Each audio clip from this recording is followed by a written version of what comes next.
मैं तब medical college का एक स्टूडेंट था। एमडी ऑप्थेल्मोलॉजी कर रहा था और अंतिम वर्ष में था। कलकत्ता शहर से दूर एक छोटे से टाउन के अस्पताल में पार्ट टाइम काम किया करता था। एक दिन अपने कॉलेज कैलकाटा मेडिकल कॉलेज से घर लौटते कुछ लड़कियों के एक झुंड को हमारी बस में चढ़ते हुए देखा।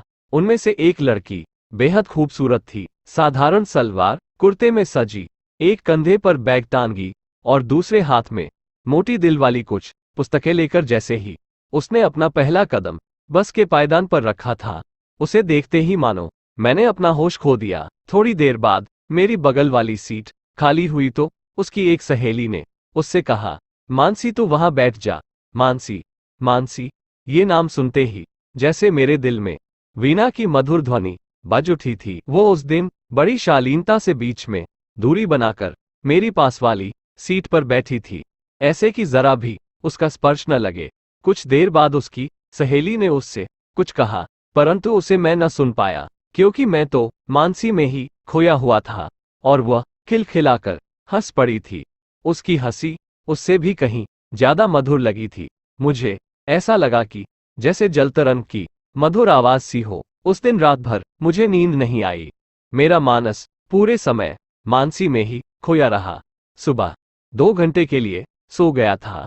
उस समय भी मैंने उसी का सपना देखा। अगले दिन कॉलेज गया तो पढ़ाई में बिल्कुल भी मन न लगा। ऐसा लगा जैसे मेरा कुछ खो सा गया है और मैं वैसा ही खोया खोया फिरता रहा। सारे प्रोफेसर मेरे अमनयोगी होने की शिकायत करने लगे थे और सहपाठी हंसने लगे थे। खैर 4:30 बजते ही मैं बस स्टॉप की ओर तेजी से भागा।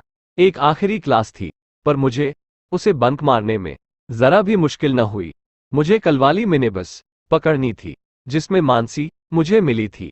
क्या पता आज भी वह उसी बस से वापस जाए। मेरी इतनी जद्दोजहद का फल भी मुझे हाथों हाथ मिला। मानसी आज भी उसी बस में बैठी थी और वह बिल्कुल अकेली थी। उसकी संगी साथियां एक भी नहीं दिखी। उसकी ओर देखा तो वो खिड़की के पास वाली सीट पर बैठकर बाहर का नजारा देख रही थी। इसके बाद मेरे कॉलेज में एग्जाम के दिन आ गए और फिर हम मिल नहीं सके, क्योंकि फिर कॉलेज आने जाने का मेरा वक्त ही बदल गया था। 1-2 हफ्ते उसी बस में मैंने उसको बहुत ढूंढा, लेकिन फिर कभी मुझे मानसी दिखाई नहीं पड़ी। लेकिन मुझे इतना तो समझ में आ गया था कि जो सफर में होते हैं वह हम सफर नहीं होते। इतने साल होने के बावजूद भी मैं उसे भूला नहीं सकता। वह थी कि इतनी सुंदर,